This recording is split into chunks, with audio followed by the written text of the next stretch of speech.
МВД предупреждает. Это незаконно.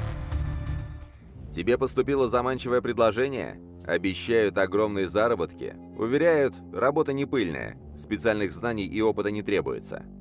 Задумайся. Возможно, тебя втягивают в наркобизнес. Как действуют вербовщики? Чаще всего через интернет. Сомнительное предложение может поступить в соцсетях или мессенджере, на сайте объявлений или всплывающем рекламном баннере. Нужно лишь перейти по ссылке в зашифрованный чат. Что будет дальше? Тебе предложат работу курьером, пообещают свободный график, занятость всего 3-4 часа в день. Ничего сложного, а через неделю в твоем кармане увесистая пачка денег. Заманчиво? На первый взгляд, да. Вот только доставлять предложат не пиццу, а наркотики. Как тебя будут убеждать? Скажут, что это не опасно, и попадаются только дураки.